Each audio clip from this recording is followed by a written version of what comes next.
Bueno, Señor, y para siempre tu misericordia. Y queremos honrarte y glorificarte en esta tarde, como solamente tú te mereces, Señor. Aleluya. Gracias, Padre. Amén y amén. Pueden tomar asiento, mis hermanos. Gracias, Señor Jesús. Gloria a Dios. Los niños pueden pasar a sus clases, por favor. Yo sé que lo están deseando. Así es que los demás nos quedaremos aquí mientras los niños están recibiendo sus clases en la escuela dominical. Y una vez más, damos gracias al Señor por todos los hermanos y hermanas que fielmente todas las semanas, mientras nosotros estamos aquí en el culto principal, ellos atienden a los niños para que puedan aprender de la palabra. Así que Dios les bendiga y también la bendición de Dios les llegue a ellos a lo largo de este culto y de toda la semana. Damos gracias al Señor por estar aquí. Pastor Walter hablaba de que había tenido alergia durante la semana. Esta semana a nosotros nos agarró un resfriado bastante grande, del cual todavía nos estamos recuperando. Pero bueno, yo tenía muchas ganas de estar hoy aquí en la iglesia el domingo. Y aunque todavía no estamos bien del todo, damos gracias al Señor que podemos estar aquí, viendo la cara de todos ustedes. Inclina tu rostro un momentito, vamos a orar. Pedir que en esta tarde el Señor hable a nuestros corazones, a nuestras vidas.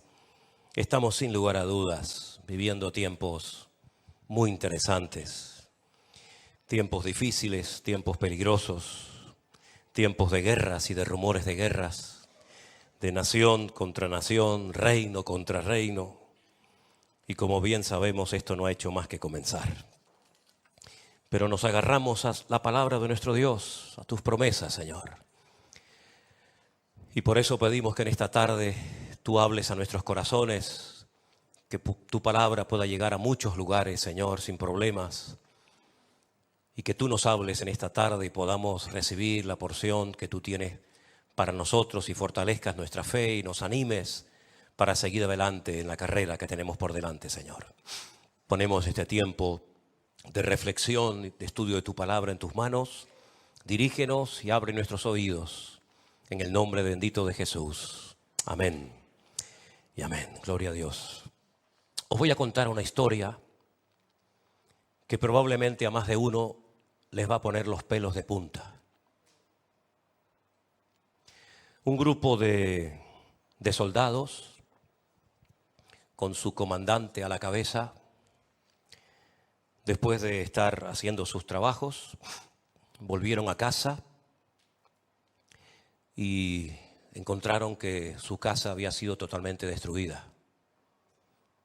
Le habían prendido fuego y lo peor de todo no fue eso, sino que se llevaron a sus hijos y a sus mujeres cautivas, secuestradas.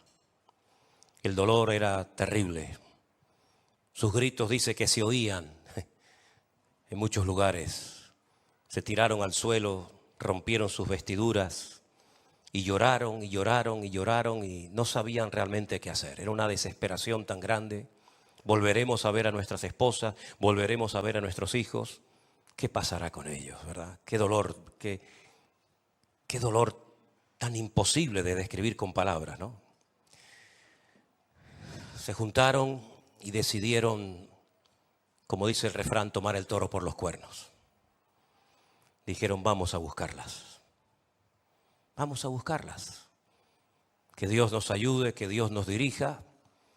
Y jugándose la vida, se pusieron todos de acuerdo y se metieron en el terreno del enemigo.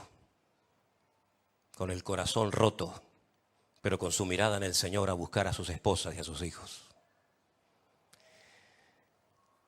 Encontraron a uno que había participado en el ataque a sus casas, a sus familias, que estaba herido. Lograron extraerle la información porque ¿a dónde vamos a buscarlas? ¿Dónde nos metemos? ¿Por aquí, por allá? Lograron encontrarlas. Lograron encontrar a sus esposas, a sus hijos, a sus seres queridos. Estaban todos vivos. Y jugándose la vida, se adentraron en el campamento del enemigo y se dieron cuenta que estaban riéndose y repartiéndose caramelos y pasteles y blasfemando contra el Dios del cielo. Terrible, ¿verdad? Pero lograron arrebatarle el botín a esos salvajes y lograron volver a llevar a sus hijos y a sus esposas nuevamente, por lo menos a la tierra, ¿no? No a la casa, porque ya no estaba, ya estaba destruida. Me imagino que algunos de ustedes estarán pensando, pero esas noticias no han salido en ningún medio de comunicación. Se sigue hablando de más de 250, tampoco se sabe exactamente el número de los que han sido secuestrados, pero en ningún canal de televisión, en ninguna radio, en ningún periódico, se nos ha dicho que un grupo de soldados israelíes entraron en el campamento del enemigo y lograron llevarse de vuelta a sus hogares, a sus hijos y a sus esposas. Y es que en ningún canal de televisión te lo van a contar. Porque esta historia no tiene nada que ver con el 7 de octubre. Esta historia que te acabo de contar ocurrió hace 3000 años. En la misma zona y con los mismos enemigos que vinieron a quemar y a destruir y a llevarse cautivas a mujeres y a niños indefensos. Esta historia que te acabo de contar, por supuesto, que no aparece en la televisión, porque es una historia que solamente aparece registrada en un libro de la Biblia, en el capítulo 30 de Primera de Samuel.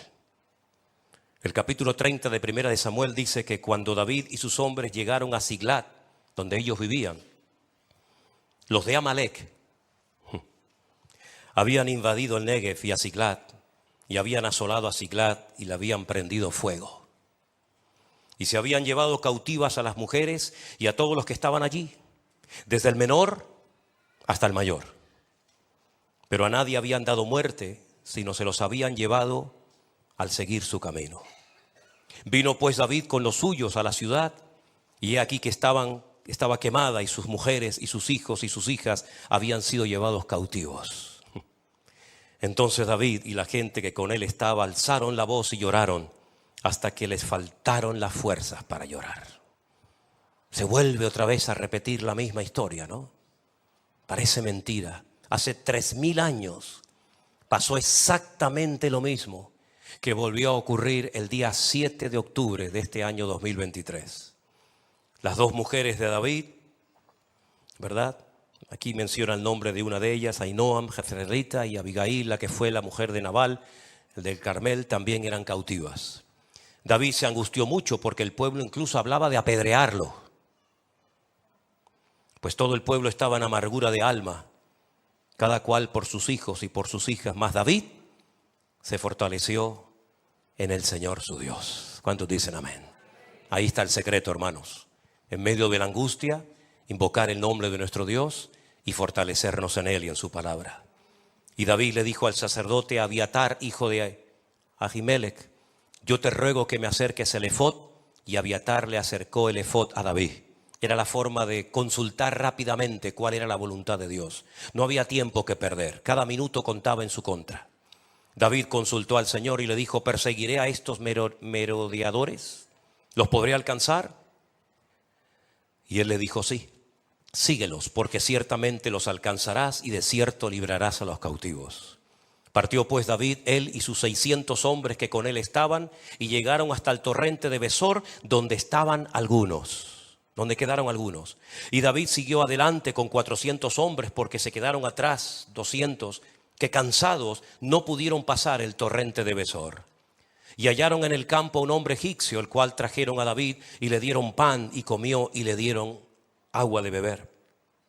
Y le dieron un pedazo de masa de higos secos y 2 racimos de pasas. Y luego que comió y bebió él su espíritu, en él su espíritu, volvió su espíritu, porque no había comido pan ni había bebido agua en 3 días y en 3 noches. Y David le dijo: ¿de quién eres tú y de dónde eres? Él respondió: soy un joven egipcio. Yo soy siervo de una amalecita, y me dejó mi amo hoy hace 3 días porque yo estaba enfermo. Así son los amalecitas. ¿Se dan cuenta? Así son los amalecitas. David lo recoge, le da de comer, le da de beber, lo atiende, le da agua, y sin embargo su amo al ver que su criado estaba enfermo, en vez de hacer lo mismo que hizo David, lo que hace es que lo abandona. Qué diferencia, ¿no? Qué diferencia. Y le dijo David, versículo 14, pues hicimos una incursión en la parte del Negev, que es de los cereteos y de Judá, y al Negev de Caleb, y pusimos fuego a Siglat. Y dijo David, ¿me llevarás tú a esa tropa? Y él le dijo, júrame por Dios que no me matarás ni me entregarás en mano de mi amo, y yo te llevaré a esa gente. Lo llevó pues, y aquí que estaban desparramados sobre toda aquella tierra, comiendo y bebiendo y haciendo fiesta. Siempre lo han hecho, siempre lo seguirán haciendo.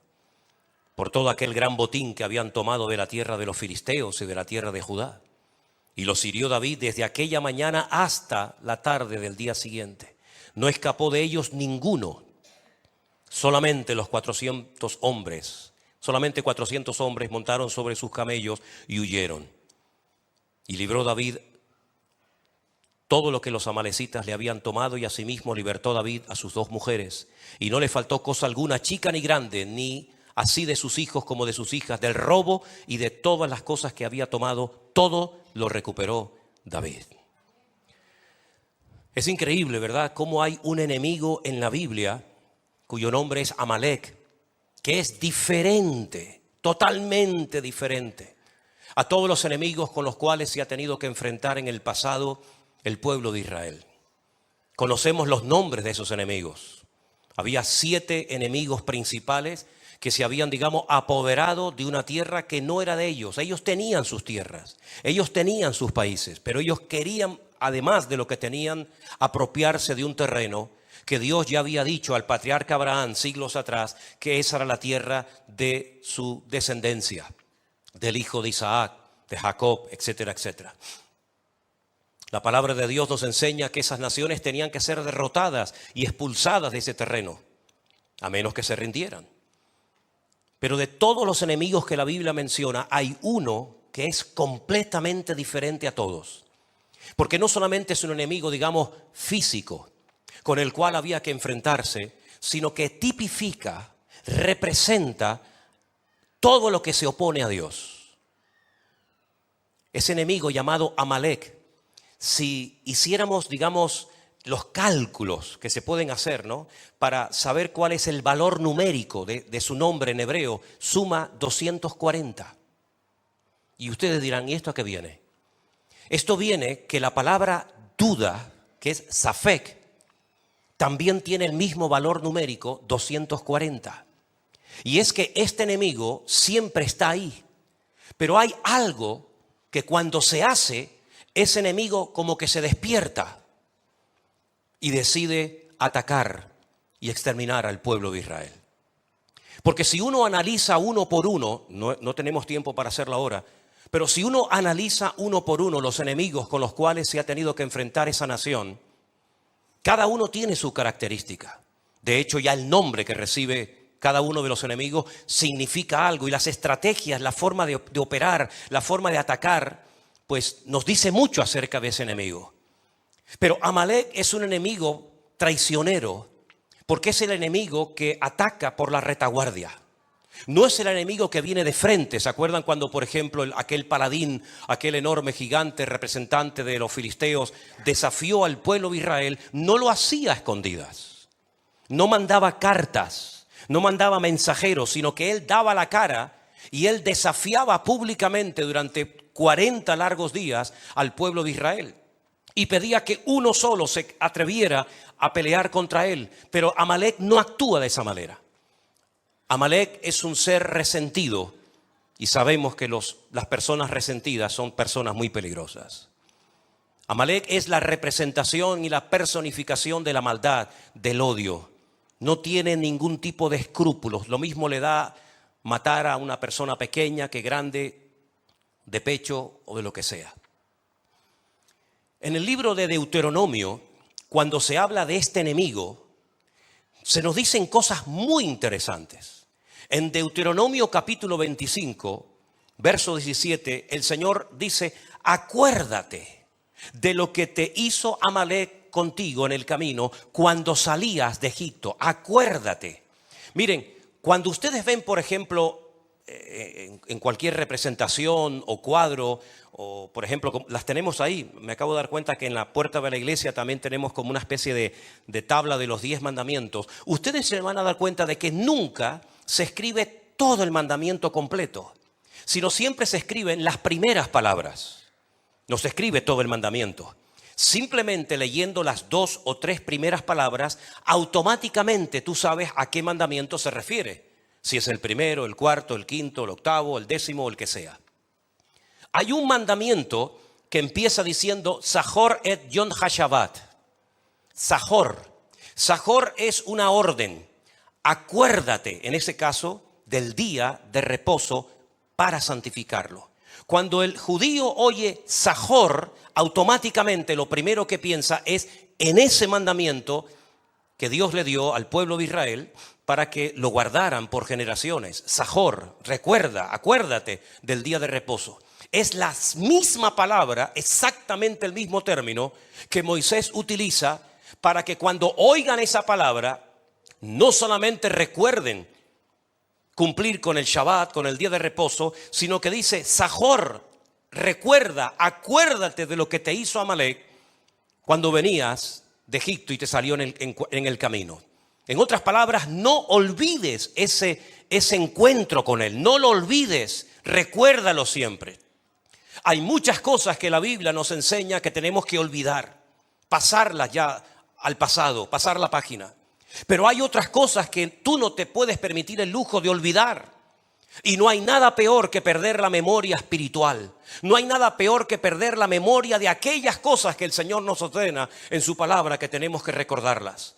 Acuérdate de lo que te hizo Amalek, de cómo te salió al encuentro en el camino y te desbarató la retaguardia, toda la parte de atrás te la rompió. Atacó a los débiles que iban detrás de ti cuando tú estabas cansado y trabajado. Esa expresión la utilizó Jesús en un momento de su vida en el ministerio. Venid a mí, los trabajados y cargados. ¿Dónde iban los trabajados y cansados? En la retaguardia, porque no podían seguir con el ritmo de los que iban en la parte de adelante del campamento. A esos cansados, a esos trabajados, a esos débiles, dice que les atacó porque no tuvo ningún temor de Dios. No tuvo ningún respeto a Dios. Por tanto, cuando el Señor tu Dios te dé descanso de todos tus enemigos alrededor, en la tierra que el Señor tu Dios te da por heredad para que la poseas, cuando ya estés reposado, cuando ya estés instalado en el país, cuando ya tengas el control de todo tu territorio, tienes que poner en práctica esto que yo te estoy mandando hoy. Borrarás la memoria de Amalek de debajo del cielo y no lo olvides. Lo tishkach, otra forma también de recordar algunos mandamientos del Antiguo Testamento. Acuérdate y no te olvides de lo que este enemigo te hizo cuando venías rumbo a la tierra prometida. Es interesante notar que aquí encontramos la orden de lo que hay que hacer con esta gente, de lo que había que hacer con este pueblo. Pero el ataque también lo relata la Biblia en el libro de Éxodo, concretamente en el capítulo 17. Vamos a leerlo. Por favor, presten suma atención, porque esto es muy importante. Versículo 8. Vino entonces Amalek y peleó contra Israel en Refidim. ¿Por qué menciona el lugar donde Amalek atacó al pueblo de Israel? ¿Qué más da? No. Hay que recordar que donde te atacó por primera vez Amalek no fue en el monte Sinaí, no fue cuando ibas a cruzar el río Jordán, no fue cuando recién salías de Egipto, o cuando estabas en Cades Barnea, o cuando estabas en cualquier otro lugar, sino te atacó en Refidim. Y eso vamos a ver por qué lo relata la Biblia. Moisés le dijo a Josué, escógenos varones, sal a pelear contra Amalek. Mañana yo estaré sobre la cumbre del collado y la vara de Dios en mi mano. Josué hizo como le dijo Moisés, peleando contra Amalek, y Moisés, Aarón y Hur subieron a la cumbre del collado. Sucedía que cuando alzaba Moisés su mano, Israel prevalecía. Mas cuando él bajaba sus manos, prevalecía Amalec. Las manos de Moisés se cansaban, por lo que tomaron una piedra y la pusieron debajo de él y se sentó sobre ella. Y Aarón y Hur sostenían sus manos, el uno de un lado y el otro de otro lado. Así hubo en sus manos firmeza hasta que se puso el sol. Josué deshizo a Amalec y a su pueblo a filo de espada. Y el Señor le dijo a Moisés: escribe esto para memoria en un libro y di a Josué que raeré del todo la memoria de Amalec de debajo del cielo. Y Moisés edificó un altar y llamó Jehová Nisi, que significa Dios es mi milagro. Algunos dicen, bueno, mi bandera. Realmente es un nombre que significa Dios es mi milagro. Y dijo: por cuanto la mano de Amalec se levantó contra el trono de Dios. Esto no se dice con ningún otro enemigo.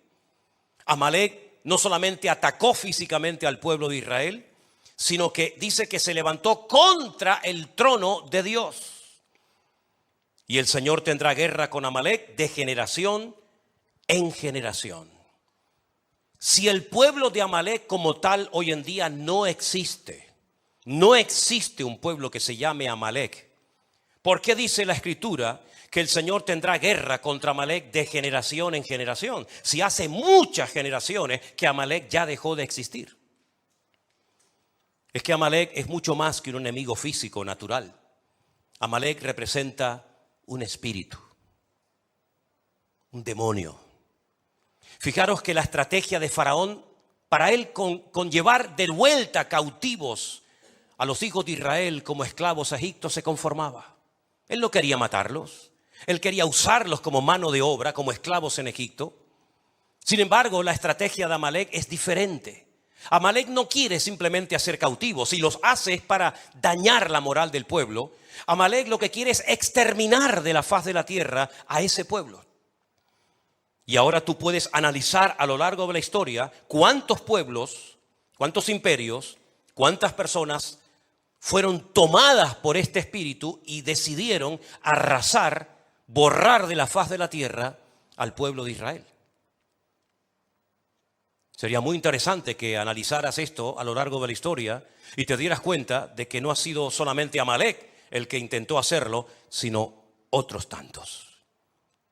Es un espíritu que va saltando de generación en generación, y en el momento en el que el pueblo de Dios comete un gravísimo error, que es el que vamos a leer ahora, automáticamente se aviva, se activa ese poder destructivo de este enemigo llamado Amalec. El pueblo de Israel sale de la esclavitud en Egipto con el objetivo de ir a la tierra que Dios le había prometido al patriarca Abraham, a Isaac y a Jacob. Pero antes de entrar en la tierra prometida, le sale al encuentro este enemigo. ¿Pero dónde le salió? En Refidín. ¿Y por qué le salió? Porque dice que cuando llegaron a Refidín no había agua para el pueblo.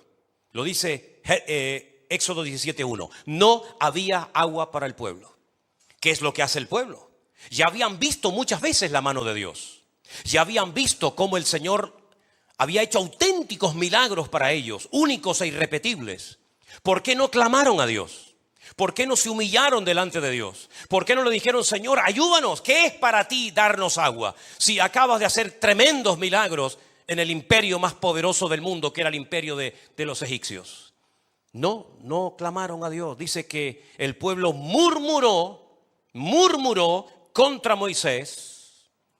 Y le dijeron: ¿por qué nos hiciste subir de Egipto para matarnos de sed a nosotros, a nuestros hijos y a nuestros ganados?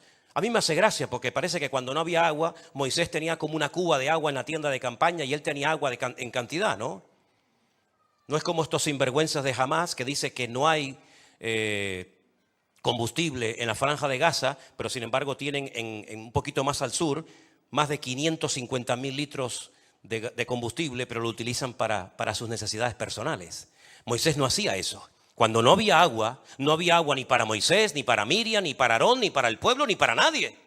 Pero sin embargo le echan la culpa a Moisés y le dicen: ¿por qué nos sacaste al desierto para matarnos de sed? Y entonces Moisés clama al Señor y le dice: Señor, ¿qué haré con este pueblo? De aquí a poco me van a apedrear. Y el Señor le dijo: pasa delante del pueblo y toma contigo a los ancianos de Israel, y toma también en tu mano la vara con la cual golpeaste el río Nilo, cuando lo golpeaste y se transformó en sangre. Coge esa vara y ahora vete a la peña de Oret, golpéala y saldrá agua y beberá todo el pueblo. Moisés lo hizo en presencia de los ancianos y por eso llamó el nombre de aquel lugar Masá y Meriba, por la rencilla de los hijos de Israel, porque tentaron a Dios diciendo, ahí viene el dato, ¿qué fue lo que dijo Israel en Refidim? ¿Vamos a matar a Moisés? Sí, es verdad, lo dijeron. Pero ¿qué más dijeron? Dice, ¿está o no está Dios entre nosotros? Ahí activaron al enemigo llamado Amalek. Cuando el pueblo de Dios puso en duda la credibilidad de Dios entre ellos, automáticamente dice la Biblia en el versículo siguiente que Amalek se va hasta Refidim y allí les ataca por la espalda. ¿Te das cuenta cómo nuestra boca puede abrir o cerrar muchas cosas, hermanos? ¿Te das cuenta lo importante que es? Mejor estar callados que decir tonterías o hablar incorrectamente y darle lugar al enemigo. Cada vez que te quejas, cada vez que dudas, cada vez que cuestionas la credibilidad y el poder de Dios, le está dando la posibilidad al enemigo de que te sacuda y de que haga cosas que no tenía por qué hacer, pero tú le has dado lugar. ¿No habéis leído el versículo de la Escritura por la pluma de Pablo que dice, no deis lugar al enemigo, más bien someteos a Dios para que podáis resistir al diablo y entonces huirá de vosotros? Pero el pueblo de Israel en ese lugar donde no había agua, no clamaron, no oraron, no buscaron de Dios, no se humillaron, no pidieron misericordia, sino que se ponen a murmurar y se ponen a criticar y se ponen a hablar en contra de Moisés, y no contentos con eso, sino que encima dicen, ¿dónde está Dios? Nos ha abandonado en medio del desierto, y automáticamente aparece en la escena Amalek. Porque Amalek es el pirata del desierto. Amalek es el que aprovecha la debilidad, la división, la discordia, la desunión de los hermanos para hacerse presente y atacar al débil y al que no está preparado. ¿Por qué dijo el Señor, velad y orad para que estas cosas no os sorprendan como ladrón en la noche? Estamos viviendo tiempos tremendamente interesantes y peligrosos, donde vemos que el espíritu de Amalek ha vuelto otra vez a apoderarse de un grupo de personas que ya no solamente quieren una parte del territorio de Israel. Eso ya lo podían haber tenido los árabes hace muchos años, hace muchísimos años, desde los años 48 en adelante, en varias ocasiones. Se les ofreció casi más de la mitad a los árabes y pequeñas porciones desérticas y de mala manera al pueblo de Israel. Israel siempre dijo sí, lo aceptamos. Nos mandan al desierto donde no hay agua, no importa, allí vamos. Nos mandan a tierra de piedras, no importa, allí vamos. Los árabes siempre rechazaron la oferta, da igual quien se las ofreciera, de tener como mínimo la mitad de su territorio, pero no quisieron. Perdieron una oportunidad histórica. Pero ahora este grupo ya no quiere la mitad del territorio, no solamente quiere todo el territorio, sino que ahora da un paso más.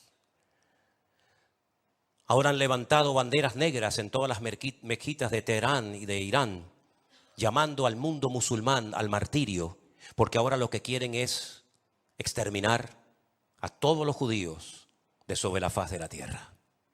Le preguntaron hace poco a un líder de Hamás, si tuvieras la posibilidad de exterminar a todo el pueblo de Israel, que no quedara ni un solo judío sobre la faz de la tierra, y pudieras tener todo el territorio de Israel para ustedes, ¿con cuál de las dos te quedarías? Y él dijo, con todo el descaro del mundo, preferimos primeramente exterminar a este pueblo y después hablamos de tomar posesión de la tierra. ¿Cómo se puede negociar con un grupo de terroristas que son capaces de hacer cosas que no las puedo decir porque si las digo ahora, pues podemos tener problemas con la retransmisión, ¿verdad? Porque son cosas tan fuertes, son cosas tan horribles. Y parece mentira que algunos gobernantes de nuestro país todavía cuestionen que esto se lo merecía el pueblo de Israel. A veces me avergüenzo de ser español. A veces me avergüenzo de tener pasaporte español. Y no me extrañaría nada que en los próximos viajes a los españoles no nos dejaran entrar a territorio israelí. Porque ya que no los queremos y encima decimos que son ellos los malos, pues no me extrañaría nada como le hicieron, por ejemplo, a nuestra hermana Silvia y a Anderson cuando hace años viajamos y aquel hombre que dijo aquellas declaraciones terribles contra el Estado de Israel, ¿verdad? Pues el jefe de la seguridad del aeropuerto nos dijo: no voy a dejar entrar a ningún venezolano por las declaraciones que hizo su presidente. Y por más que le intentamos explicar que nosotros no teníamos nada que ver con eso, pues estuvieron presos. Sí, hermanos, presos estuvo Anderson. Y nuestra hermana Silvia también estuvo presa. Y otro hermano que también se congregaba con nosotros hace años en la iglesia del Puerto de la Cruz. Del dolor tan grande, ¿verdad? Del dolor tan inmenso de aquellas declaraciones que hizo aquel hombre, que se cumplió literalmente lo que dice la palabra de Dios. Porque hay reglas de oro que aunque la gente las ignore, funcionan para bien o para mal.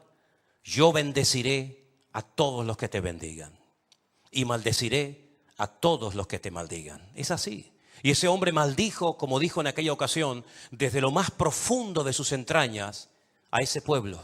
Y en menos de un año, aunque se fue a Cuba y consultó con todos los santeros y brujos, y hasta llegó a Venezuela y sacó los huesos de Simón Bolívar para hacer un ritual para no morir, en menos de un año el cáncer lo agarró por las entrañas y lo consumió.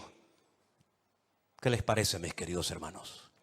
Estamos viviendo en unos tiempos tremendos donde la credibilidad de Dios está puesta en tela de juicio.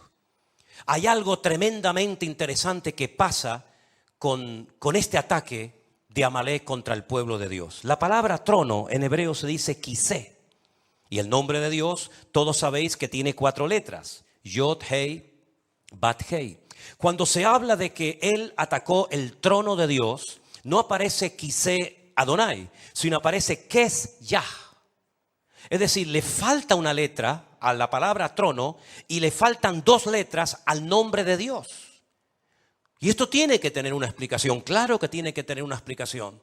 No es hasta el tiempo del final, cuando en el Salmo, por ejemplo, 9, versículos 7 y 8, el Señor reine y gobierne sobre toda la tierra, que vuelve otra vez a aparecer el nombre del trono y el nombre de Dios completo. Es decir, lo que os dije la semana pasada, por favor recordar los mensajes. No pasáis la página y decís, bueno, otro mensaje más. Recordar las escrituras, recordar lo que se enseña desde este púlpito. Hermanos queridos, detrás de todo esto hay un conflicto, una guerra espiritual. El mundo espiritual es tan real como la silla en la que usted está sentado esta tarde.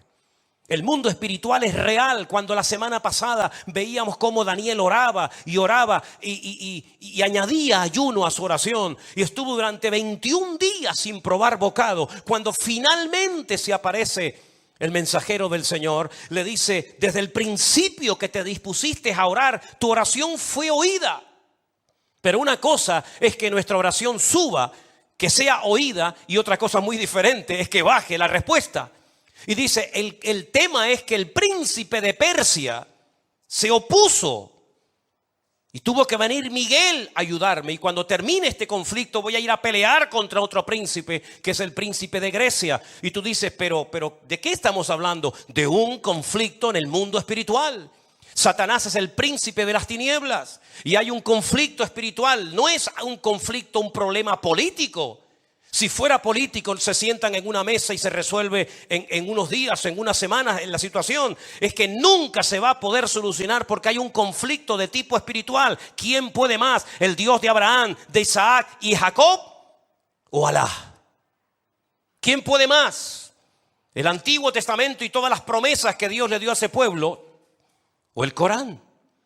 Detrás de todo esto hay este conflicto espiritual, y por eso en ninguna tertulia de televisión, en ningún programa de radio y en ninguna parte nadie te va a hablar de esto, sino estos son buenos, estos son malos, hay un genocidio, ahora hicieron esto, ahora hicieron lo otro, y siempre lo mismo, y repetitivo, y se realimentan uno al otro. Porque a Israel le dieron una semana de beneplácito, pero todas las naciones de la tierra se terminarán volviendo en contra de este país, porque así también está escrito en la palabra. Y el único que puede resolver esto, ¿sabéis quién es?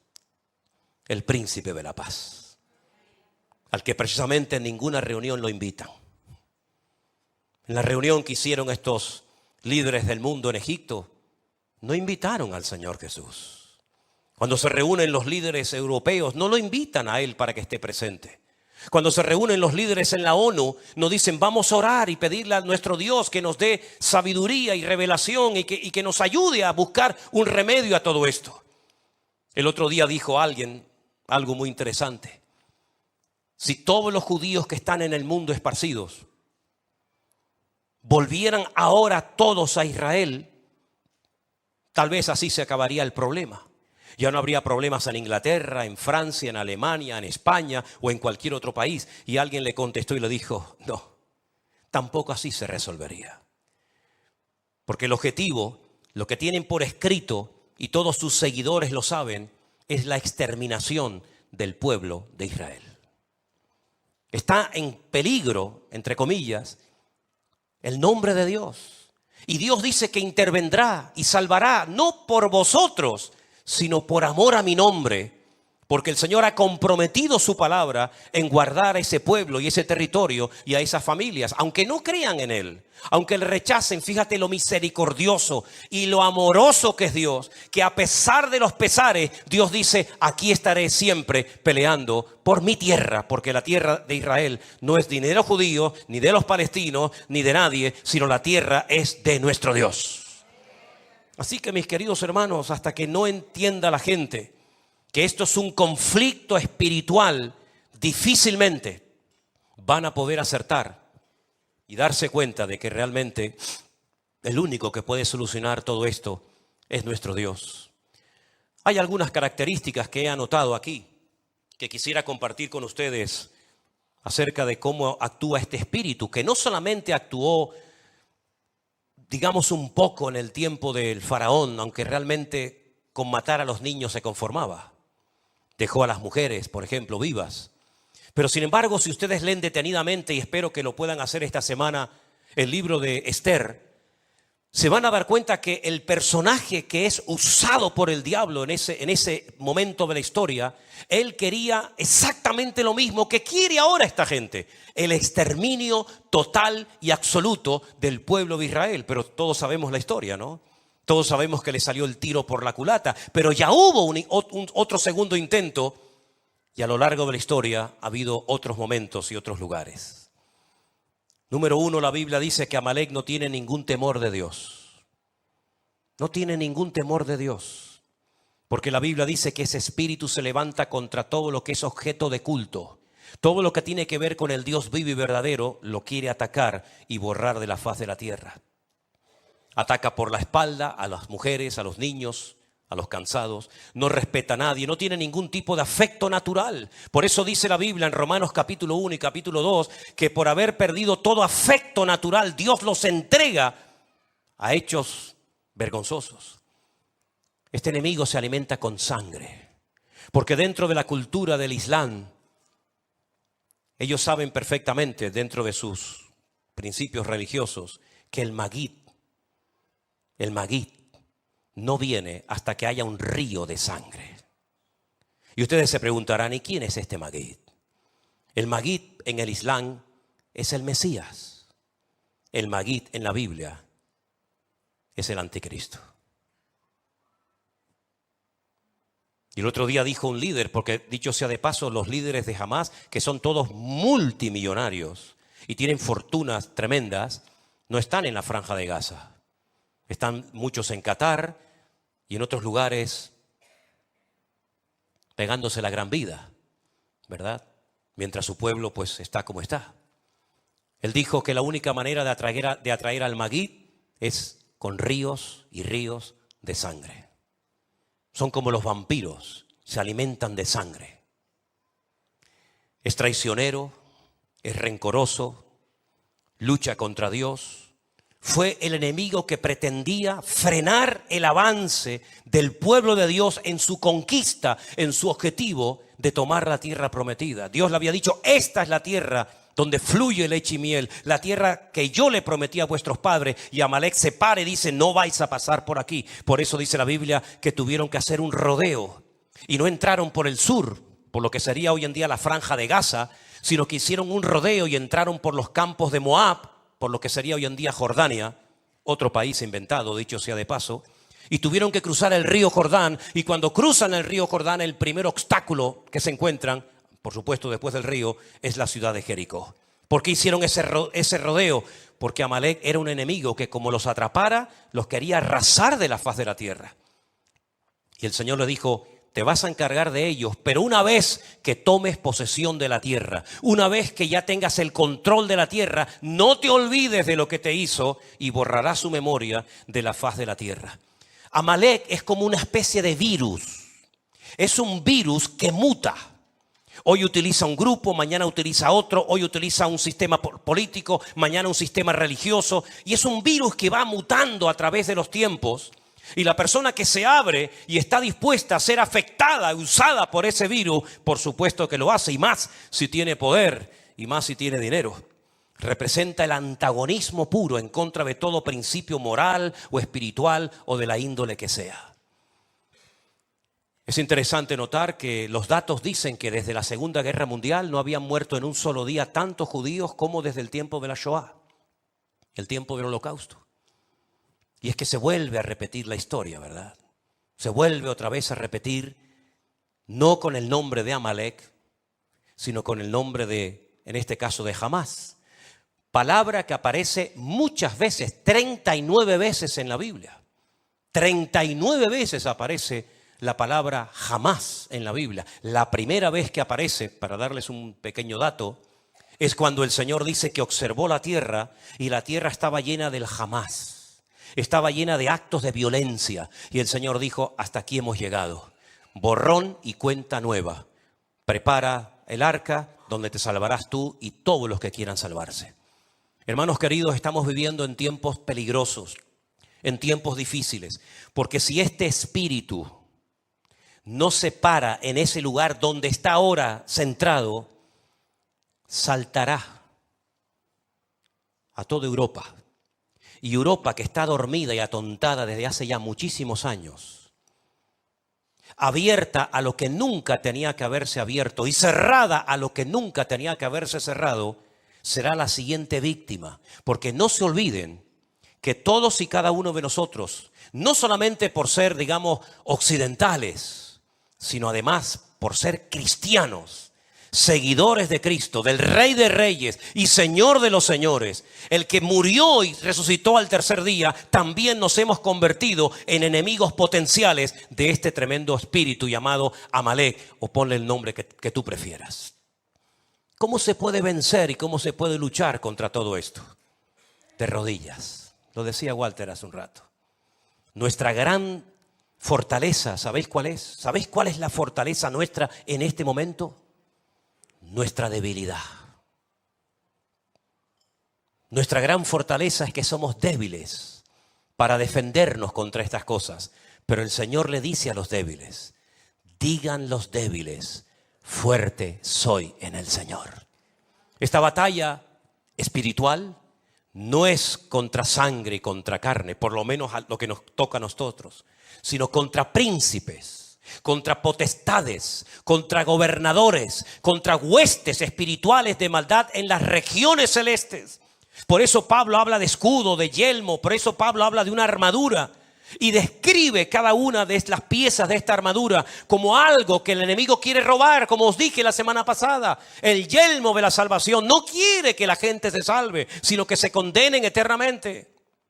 El apresto del evangelio de la paz quiere robar la paz y poner la guerra. Dice la Biblia que el escudo es el escudo que representa la fe. Quiere quitar la fe. Quiere que la gente sea incrédula, que crean tonterías menos en quien tiene que creer.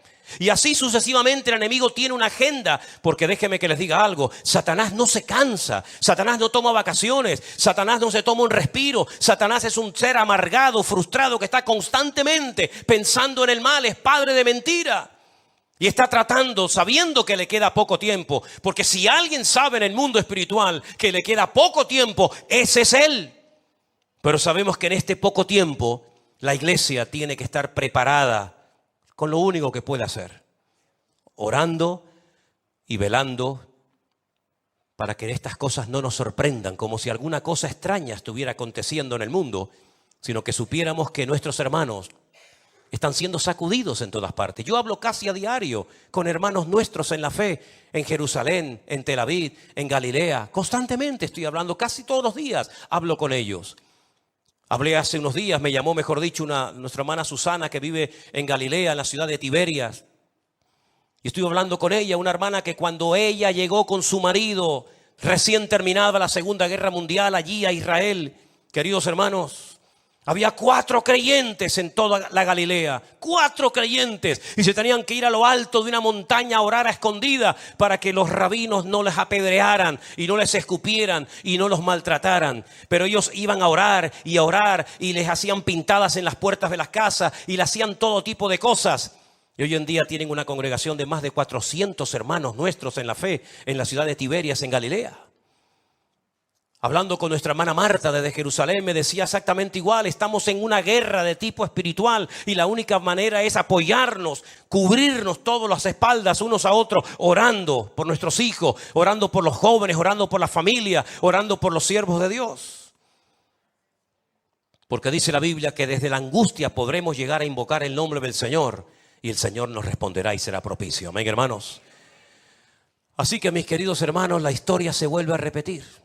La historia es exactamente igual. Vino Amalek, atacó la ciudad donde vivía David, le prendió fuego, se llevó a la mujer, se llevó a los hijos, hizo un desastre, hizo un banquete, regalos, y no había fuegos artificiales, si no los hubieran hecho también.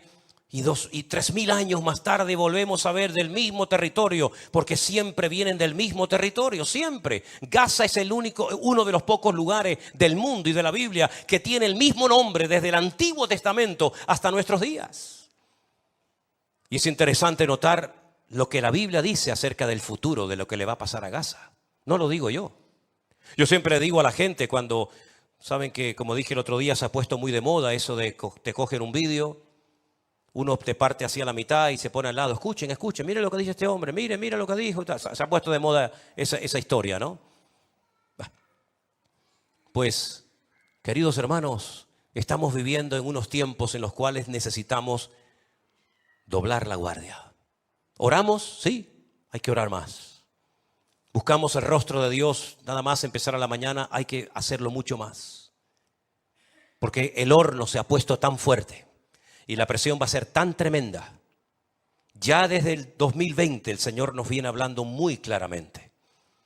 Y nos metió una sacudida a los creyentes y probablemente nos preparó para esta hora de la historia. Porque yo le decía hace un instante a Anderson, ¿quién va a orar por los judíos hoy en día? ¿Quién va a doblar rodilla para orar por ese pueblo? ¿Los musulmanes? ¿Los budistas? ¿Los hinduistas? Los únicos que van a orar, y espero que lo hagan, por el pueblo de Israel y por nuestros hermanos allí, vamos a ser nosotros los cristianos, los hijos de Dios. Y vuelvo otra vez a repetirse la historia.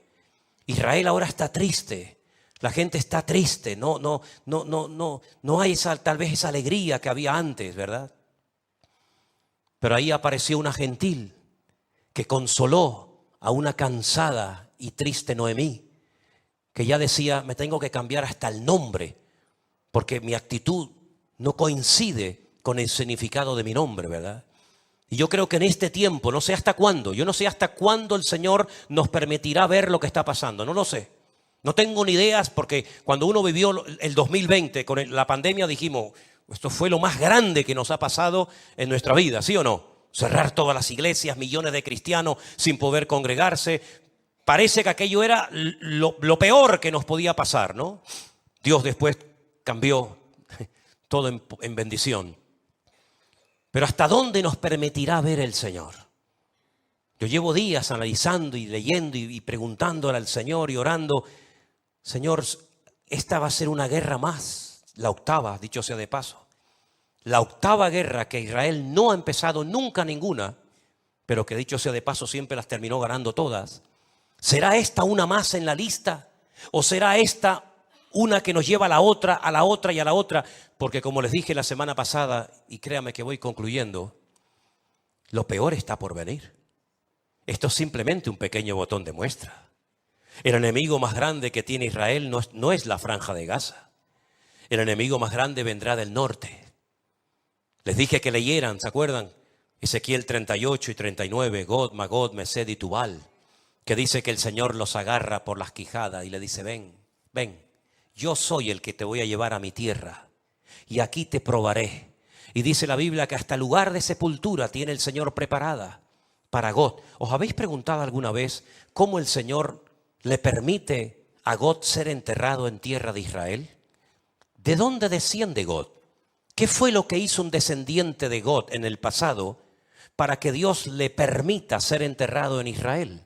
Cuando dice la Biblia que llegará hasta la altura del monte de los olivos y cuando quiera tomar posesión de la tierra gloriosa, hasta ahí llegará, ¿verdad? Su poder destructivo. Sabemos, queridos hermanos, que hay naciones tremendamente poderosas con un armamento nuclear que podrían destruir, según han dicho ellos, 9 veces el planeta Tierra, que no sepa que tienen tanta, con uno que lo destruyan ya vale, ¿no? 9 veces podría destruir cualquiera de esas naciones el planeta Tierra. Una de esas naciones, junto con una confederación gigantesca de naciones, volverá a atacar a Israel por el norte. Lo sabemos, queridos hermanos. Esto es simplemente un pequeño botón de muestra de lo que va a ocurrir en el futuro. Y la pregunta es, ¿y Dios dónde está en todo esto? El otro día una persona de la ciudad de Modi'in, una ciudad preciosa que está entre Tel Aviv y Jerusalén, me llamaba por teléfono y me decía, tú sabes que yo no soy muy creyente, pero sé que tú como pastor me puedes tal vez responder a esta pregunta. ¿Dónde estaba Dios el día 7 de octubre? Su hija había comprado una entrada para ir a ese festival de música por la paz. Por la paz y por el amor. Pegaditos a la franja de Gaza, porque dicho sea de paso, casi todos los habitantes del sur de Israel siempre tiraban más, ¿no? A lo pro-palestino, a ayudarles. Des en cuenta que los invernaderos, las fincas enormes, que por cierta hora se están echando a perder multitud de cosechas porque no hay mano de obra, todos los días entraban de la franja de Gaza 20.000 trabajadores para trabajar en Israel y luego por la noche volvían a su casa y al día siguiente volvían. Y había personas, por ejemplo, una de las señoras que fue, digamos, liberada el otro día, esa señora de 80 y pico de años, se encargaba de llevar a gente enferma de la franja de Gaza a hospitales de Israel pagado por su bolsillo para ayudarles a los pobrecitos. Y después resulta que se la llevaron en una moto, que no la mataron a palos de milagros y la liberaron. Y uno dice, sí, pero es que al final ella le dio la mano y le dijo, Shalom Leja, ¿verdad? Le dijo, la paz sea contigo al que la llevaba. Y claro, no se olviden que su marido sigue estando allí en la franja de Gaza, retenido, ¿verdad? Así que mis queridos hermanos, este ataque que hemos visto en estos días no ha sido simplemente un ataque contra un pueblo.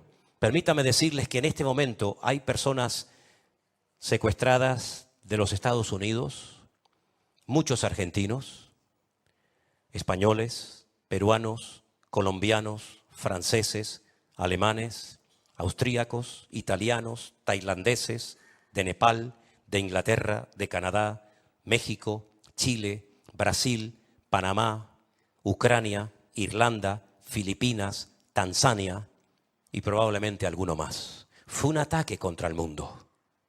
No fue un ataque simplemente en un lugar específico y ahí quedó todo. El objetivo es borrar a nuestro Dios y a su pueblo de la faz de la tierra.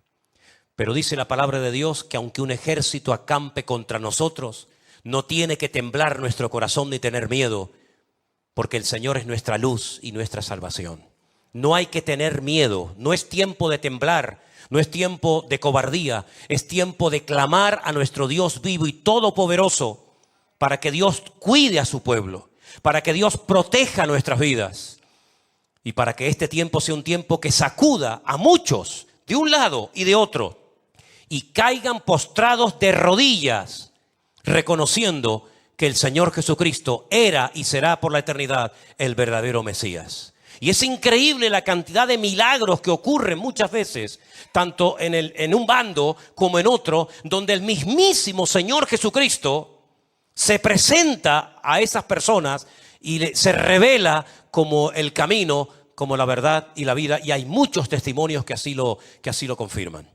Así que, mis queridos hermanos, oremos, clamemos al Señor, porque el Señor es el único que tiene el control y es el único que puede poner lo que tenga que poner en esta situación difícil. ¿Cuántos dicen amén? Cierre sus ojos, por favor, un momentito en esta noche, ahí donde estás. Y hermanos, piense solamente por un instante en esto.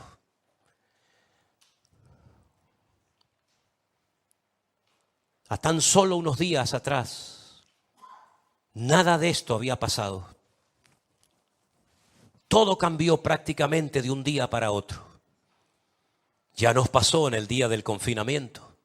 De un día para otro, todo cambió. Ahora, por segunda vez, vuelve otra vez a cambiar todo.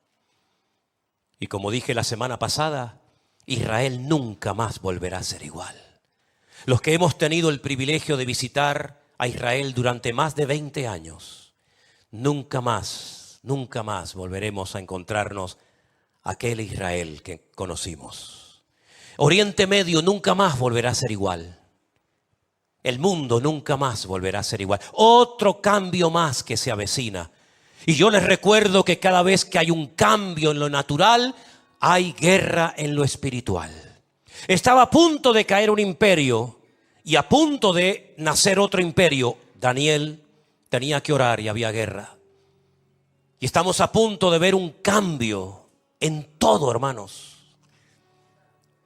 Estemos preparados, agarrados a la palabra de nuestro Dios como un ancla firme.